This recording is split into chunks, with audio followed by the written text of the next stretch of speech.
Hello বন্ধুরা, সবাই কেমন আছো? আশা করি সবাই ভালো আছো। তোমাদের সাথে আর একটা রেসিপি শেয়ার করতে চলে এসেছি। কেউ স্কিপ করে দেখো না বন্ধুরা, সবাই একটু ফুল ভিডিওটা দেখো। কারো যদি দেখতে না ভালো লাগে তাহলে অন করে রেখে দিও, ফুল ভিডিওটা দেখো, কেউ স্কিপ করে দেখো না। এই দেখো কী কী নিয়েছি, দেখো এদিকে আমি রসুন, গোটা গোটা রসুন নিয়ে নিয়েছি, আর এদিকে দেখো শুকনো লঙ্কা নিয়েছি, এদিকে কটা কাঁচা লঙ্কা নিয়েছি, এদিকে আদা কুচিয়ে নিয়েছি, এখানে আমি পেঁয়াজ কুচিয়ে নিয়েছি। আমি সব মশলা এখানে করে নিলাম। আর এদিকে দেখো আমি মাংসটা গরম জল করে ধুয়ে পরিষ্কার করে নিয়েছি, দেখতেই পাচ্ছ কেমন পরিষ্কার করে নিয়েছি মাংসটা ধুয়ে। ফুল ভিডিওটা সবাই দেখতে দেখো। আর এখানে আমার আলু কমপ্লিট করে রেখে দিয়েছি, সব গুছানো হয়ে গেছে। এবার আমি মশলাটা করে নেব, কারণ অল্প মশলা তো আমি সব একসাথে মিক্সারে দিয়ে আমি মশলাটা করে নিই। কড়াইটা বসিয়ে দিয়েছিলাম, কড়াই গরম হয়ে গেছে, আমি কড়াইতে তেল দিয়ে দেবো। তেলটা একটু বেশি করে দিতে হবে। তেলটা গরম হয়ে গেছে, হালকা একটু আমি নুন দিয়ে দেবো। তাহলে কী হবে, মাংসটা যখন আমি ভাজবো তখন একটুও লাগবে না, তার জন্য একটু হালকা নুন দিয়ে দিলাম। আর এদিকে একটু হালকা হলুদ দিয়ে দিলাম, তাহলে মাংসটা আর লাগবে না। তেলটা খুব গরম করে নিয়েছি, এখন তেলটা খুব গরম হয়ে গেছে। এবার আমি একটা একটা করে মাংসের পিস দিয়ে দেবো, দিয়ে মাংসটা ভেজে নেবো। এরকম মাংসটা আমি দিয়ে দিয়েছি, এটা বিরিয়ানি হবে তো ওই জন্য মাংসটা একটু ভেজে নিতে হবে। বিরিয়ানি করতে গেলে মাংসটা ভেজে নিতে হবে, এখনও হয়নি ভালোভাবে। তারপরে ভেজে গেল, আর আগে উল্টা দিতে জন্য। বন্ধুরা, পরে আরও যে 5 পিস ছিল সেটাও দিয়েছি। টোটাল এখানে 11 পিস মাংস আছে। বিরিয়ানির মাংস তো ওই জন্য বেশ বড়ো বড়ো পিস। একবারে আমি দিয়েছি, আমার কড়াইতে তো ভালো করে তেলটা গরম করে নিয়েছি, কড়াইতে আমার মাংসটা লাগবে না। তাহলে এমনি হাতে টাইম শর্ট, তাহলে একবারে পুরো মাংসটা ভেজে নিই, তার জন্য আমি একবারে দিয়ে দিলাম। দেখতেই পাচ্ছি একটুও লাগবে না। তারপর আমি সব কিছু এরকম নাড়াচাড়া করছি, একটুও লাগবে না। তেলটা খুব গরম করে দিয়েছে, একটু নুন হলুদ দিয়ে দিয়েছি, তো আর লাগবে না। হালকা বন্ধুরা, আমি হালকা করে ভেজে নিয়েছি, খুব একটা বেশি ভাজিনি, হালকা করে ভেজে নিয়েছি। আমি তুলে নেব, ওই তেলেই আমি আলুটাও ভেজে নেব। আলুটাও দিয়ে দিলাম, ওই মাংস ভাজার তেলে আমি আলু দিয়ে দিলাম, দিয়ে আলুটাও লাল করে ভেজে নেব।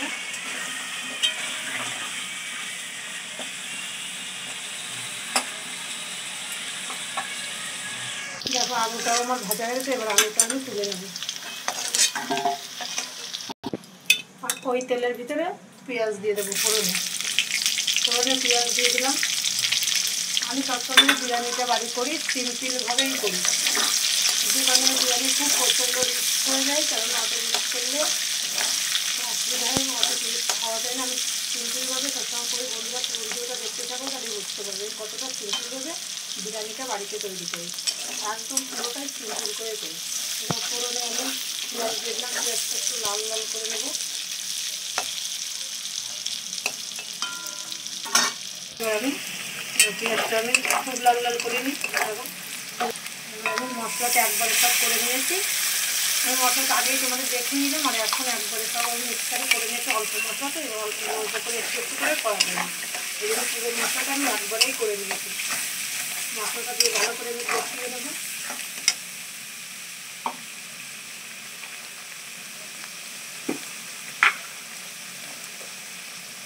পরিমাণ মতো নুন দিয়ে দেবো, পরিমাণ মতো নুন দিয়ে দেবো, পরিমাণ মতো হলুদ দিয়ে দেবো,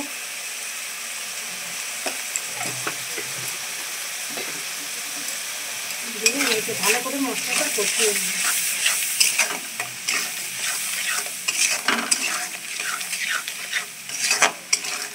কাঁচা লঙ্কা, শুকনো লঙ্কা দেখেছে তো বন্ধুরা, আমি 7-8টা কাঁচা লঙ্কা দিয়েছি, আর 5-6টা শুকনো লঙ্কা দিয়ে আমি এটা পেস্টটা করে নিয়েছি। বলো তাই কত সুন্দর কালার এসছে, কত সুন্দর কালার এসছে।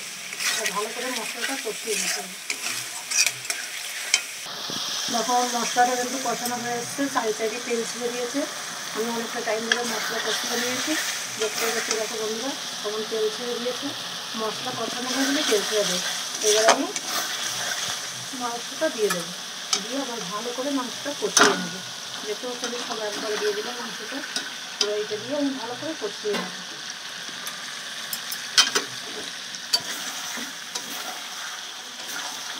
বড় বড় পিস তো, ভালো করে কষাতে একটু টাইম লাগে। এবার হালকা একটু জল দিয়ে দেবো। মশলাটা একটু মশলা করেছিলাম ওই জলটাই দিয়ে দেবো, দিয়ে আমি এবার ভালো করে কষিয়ে দেবো।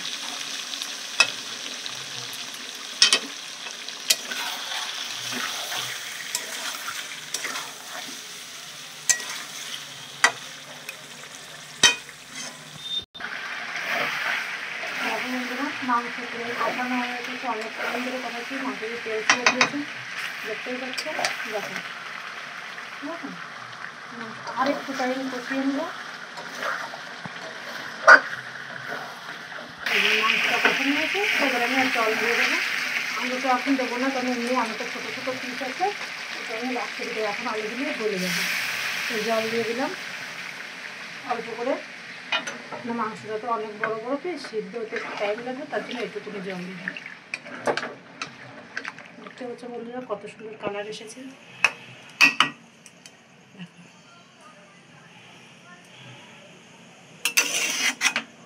এই দেখো এদিকে আমি আবার ভাতটা বসিয়ে দিয়েছি, চালটা দেখাচ্ছি। চালটা অনেকক্ষণ আমি ভিজিয়ে রেখেছিলাম, লম্বা লম্বা চালটা ভিজিয়ে রেখেছিলাম, ঘন্টাখানেক হয়ে গেছে ভিজিয়ে রেখেছি। এখন আমি ভাতটা এই যে বসিয়ে দিলাম, আর ওইদিকে আমি কটা তেজপাতা দিয়ে দেবো। কটা তেজপাতা দিয়ে দিলাম।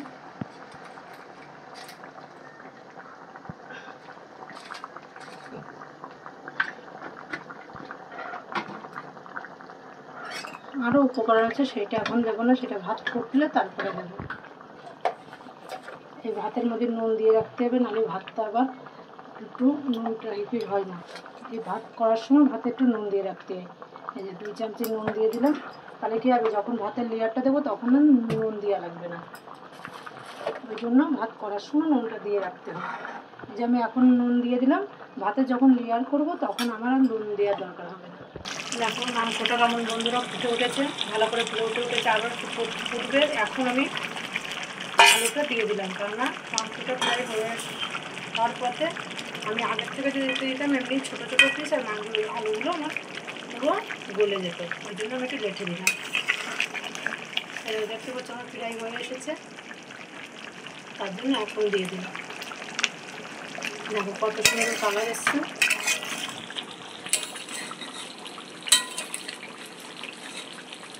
দেখতে পাচ্ছ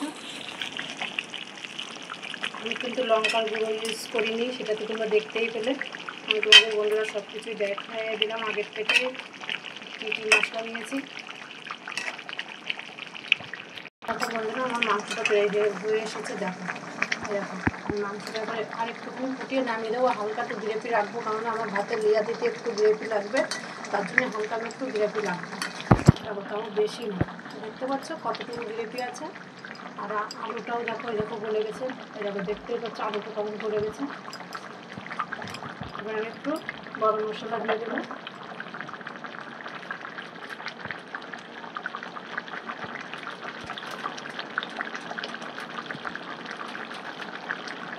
দেখো আমি সামান্য করে একটু গরম মশলা দিয়ে দিলাম, দিয়ে এটার সঙ্গে একটু মিশিয়ে দিলাম। বেশি দিলে আবার একটু ঝাল ভাব, বিরিয়ানিতে তো ঝাল ভাবটা ঠিক চলে না। দেখো বন্ধুরা কতটুকু আমি ঝোল রেখেছি, গ্রেভিটা একটুখানি রেখেছি, কারণ আমার ভাতের লেয়ারে লেগে যাবে, তার জন্য একটুখানি আমি গ্রেভি রেখেছি। দেখতেই পাচ্ছ কত সুন্দর একটা কালার এসে গেছে। এবার এদিকে আমার ভাতটাও ফুটে উঠে এসেছে, বিরিয়ানির ভাতটা দেখতে পাচ্ছ। এই ভাত আবার বেশিক্ষণ ফোটে না, একটু টাইমের মধ্যেই হয়ে যায়। দেখো বন্ধুরা ভাতটা ফুটে উঠেছে। এইবার আমি একটু কী করব, এই যে অল্প করে কেওড়া জল দিয়ে দিলাম ভাতের ভিতরে, আর চেনটা আসার জন্য। লেয়ারে তো দেবোই, আমি আবার ভাতেও একটু দিয়ে দেবো। এটা গোলাপ জল দিলাম অল্প করে, দিয়ে এটা ভালো করে এবার মিক্সড করে ভাতের চেনটা আসার জন্য এটা দিয়া। আরও বন্ধুরা দেওয়ার অনেক কিছুই আছে, আমি বললাম তো আমি একটু হালকা পাতলাই করি, প্রচণ্ড রিস্কের ভিতরে আমি করি না। কারণ আমি এই যেটা করছি এইভাবে করে খেতে দেবে কোনো প্রবলেম হবে না, কিন্তু দোকানে একটা খাবার কিনে এনে খেতে দেবে বন্ধুরা খুব কষ্ট হয় খাওয়ার পরে। হ্যাঁ, গ্যাসের প্রবলেম হবে, এটা হবে, পেটের সমস্যা হবে, কিন্তু এইভাবে বাড়ি করে থাকবে একদম সিম্পলের ভিতরে কোনো প্রবলেম হবে না। দেখে পাচ্ছ আমার ভাতটা কেমন হয়ে এসেছে, এই দেখো ভাত হয়েছে, বেশ লম্বা লম্বা হয়েছে ভাতগুলো। মাংস তো হয়ে গেছে, তোমাদের দেখিয়ে দিলাম। এবার ভাত তো হয়ে গেছে, ভাতটাও আমি নামিয়ে নেবো। এই চালি ভাতটা তো বেশিক্ষণ ফোটে না। দেখো আমি বন্ধুরা, আমি ভাতটা ঢেলে নিয়েছি। এই দেখো ভাতটা ঢেলে নিয়েছি, যে ফ্লেমটা ঝরিয়ে ভাত গামলায় ঢেলে নিয়েছি। আর এইদিকে আর একটা গামলায় ঢেলে নিয়েছি, ছোটো একটা গামলাতে ঢেলে নিয়েছি। এবার আমি এই হাঁড়িতে ঘি দিয়ে দেবো।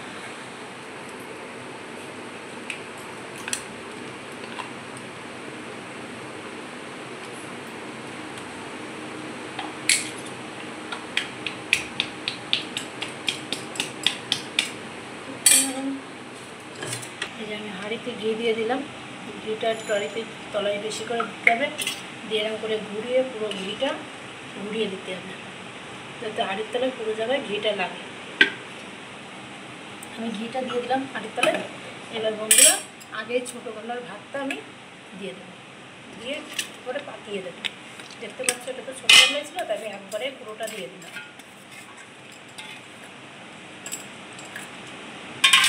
দিয়ে আমি এইভাবে পাকিয়ে দিলাম। আর এটা তো বেশ বড় আছে, তো আরও দুটো দেওয়া যাবে। আরও দুটো দিয়ে দিলাম। দিয়ে এবার আমি মাংসর লেয়ারটা দিয়ে দেবো। আর দেখো এদিকে মাংসর কালারটা দেখো কত সুন্দর এখনও হয়েছে। উপরে একদম এই গ্রেভি করে এই সময় দিয়ে দেবো।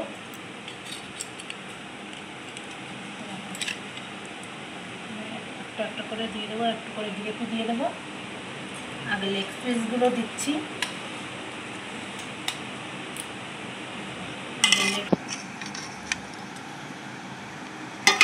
মাংসটা দিয়ে দিলাম, আর মাংস দেবো না। এবার একটু গ্রেভি দিয়ে দেবো চারি সাইড থেকে।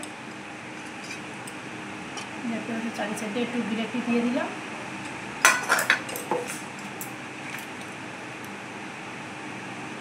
একটু কেওড়া জল দিয়ে দিলাম অল্প করে, কারণ ভাতে আমার দেওয়া ছিল, এখন আবার অল্প করে দিয়ে দিলাম। অল্প করে একটু গোলাপ জল দিয়ে দিলাম। এদিকে বিরিয়ানির মশলা দেখতে পাচ্ছ বন্ধুরা, এরকম বিরিয়ানির মশলাটা চারি সাইড থেকে ছড়িয়ে দিয়ে দেবো। এই লেয়ারে এখন আর ঘি দেবো না, কারণ লেয়ার পরেরটাই ঘি দেবো। তো এই লেয়ারে তো আগেই আমি ঘি দিয়ে রেখেছি, ওই জন্য এই লেয়ার দেবো। সামান্য একটু আমি চিনি দিয়ে দিলাম, একদম পরে একবারই দিয়েছি, চিনি আর দেবো না, কারণ বারবার দিলে। আমি আর একবার লেয়ার দিয়ে দেবো।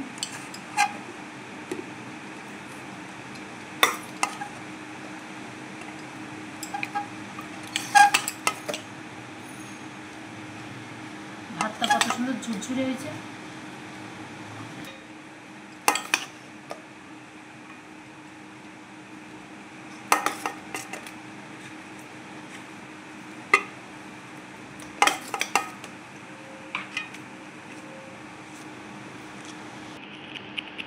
বিরিয়ানির মশলাটা দিয়ে দিলাম উপর থেকে, আর একটা লেয়ার পাতিয়ে বিরিয়ানির মশলা দিয়ে দিলাম। এবার আমি কেওড়া জল দিয়ে দিলাম অল্প করে, গোলাপ জল দিয়ে দিলাম অল্প করে। এবার ঘি দিয়ে দিলাম চারি সাইড থেকে, কারণ আগের বার দিইনি, কেন ঘিটা আমার দেওয়া ছিল তলায়, তোমরা তো দেখেছো, ওই জন্য এখন দিয়ে দিলাম এই লেয়ার। আমি আমার মাংসর পিসটা দিয়ে দেবো।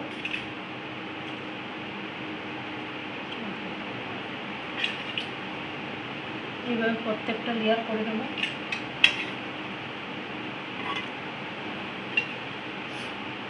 এই জিরাপিটা আমি সব জায়গায় ঘুরিয়ে দিয়ে দিলাম। দেখো বন্ধুরা, পরে আর একটা লেয়ার পাতিয়ে সব মশলা ঘি আমি একবারে দিয়ে দিয়েছি। আর এবারে এই যে মিঠা আতর, এই মিঠা আতরটা আমি উপর থেকে এই যে একটু একটু করে ছড়িয়ে দেবো। কারণ মুখটা মনে হয় খোলা নেই, এই যে মিঠা আতরের মুখটা খোলা ছিল না, খুলে নিলাম। আমি বেশি দিয়ে লাগে না, 1 ফোঁটা 2 ফোঁটা দিলে হয়ে যায়। এই যে 1 ফোঁটা দিয়ে দিলাম, এই সাইডে 1 ফোঁটা দেবো, আর এই সাইডে 1 ফোঁটা দিয়ে দিলাম। ব্যাস, আর দেবো না, কারণ এই জিনিসটা বেশি দেওয়া লাগে না। উপর দিয়ে একটুখানি গ্রেভি দিয়ে দিলাম আমি, ওই যে উপর দিয়ে হালকা করে একটু গ্রেভি দিয়ে দিলাম। দিয়ে এইবার আমি ওইদিকে জলটা গরম ভাপে বসিয়েছি, ফুটন্ত জলে করে এইবার আমি লেয়ারটা দিয়ে আসবো। এবার ঢাকনাটা দিয়ে গরম বসিয়ে দিয়েছিলাম, এখানে গরম জলের পরে গামলাটা ঠিক করে বসিয়ে দিলাম, নাহলে হাঁড়িটা কাত হয়ে যাবে, কারণ ভরা হাঁড়ি তো। এবার আমি হাঁড়িটা চাপিয়ে দিলাম ওই ফুটন্ত জলের পরে। তো 10 মিনিট ভাপে রেখে দেবো আমি। অনেকে আটা দিতে পারো তোমরা, অনেকে আটা দেয় মুখে, আমি এই মুখে আটা লাগিয়ে দিই, আমি কিন্তু আটা দিইনি। আমি কি করছি, এই নোড়াটা দিয়ে দিলাম, এই নোড়াটা দিয়ে চাপা দিয়ে দিলাম। খুব টাইট হয়ে আছে, এই 4 সাইডে কোনো জায়গাতে একটু ভাপ সরবে না, পুরো আটা দিয়ে আমি চাপিয়ে রেখে দিলাম। এটা এইভাবে আমি 10 মিনিট ভাপে রেখে দেবো। দেখো বন্ধুরা, আমি বিরিয়ানি হাঁড়িটা নামিয়ে নিয়ে আসলাম, 15 মিনিট পরে আমি নামিয়ে নিয়ে আসলাম। দেখো কালারটা কত সুন্দর দেখতে পাচ্ছ বন্ধুরা, কত সুন্দর একটা কালার এসেছে, দেখতেই পাচ্ছ সুন্দর একটা কালার এসেছে। এইটা আমি এবার গামলায় ঢেলে দেবো, নাহলে হাঁড়িটা পুরো টাপে রয়েছে, চামচে দিয়ে তুলতে অসুবিধা হবে। আমি ঢেলে দিয়ে ফিরে আবার আসছি। দেখো বন্ধুরা, আমার বিরিয়ানিটাই দেখো গামলায় ঢেলে আমি কমপ্লিট করে ফেলেছি। বেশ কত সুন্দর কালার এসে গেছে দেখো বিরিয়ানির একটা, দেখতেই পাচ্ছ। এই দেখো কেমন ঝুরঝুর হয়েছে, দেখতে পাচ্ছ। দেখো এইভাবে করে খেয়ে দেখবে, একদম রিক্স খাবার না, একদম প্লেনের ভিতরে আমি করেছি। তোমাদের তখন আমি পুরো ভিডিওটা দেখালাম, কেউ স্কিপ করবে না, পুরো ভিডিওটা ভালো করে দেখবে, তাহলে বুঝতে পারবে যে আমি কতটা সিম্পলের মধ্যে বিরিয়ানিটা করেছি, বিরিয়ানির রেসিপিটা করেছি। অবশ্যই তোমরা একটু দেখবে, আর আমার ভিডিওটা কেমন হয়েছে আমাকে অবশ্যই একটু জানাবে কমেন্টের মাধ্যমে। আর কে কোথা থেকে দেখছো সেটাও কমেন্ট করবে, একটু লাইক করবে, সবাই সবার পাশে থাকবে। আমার ভিডিওটা সবাই আমার পাশে থেকে দেখার জন্য অসংখ্য ধন্যবাদ। সবাই ভালো থাকবে, সুস্থ থাকবে, সবাইকে টাটা।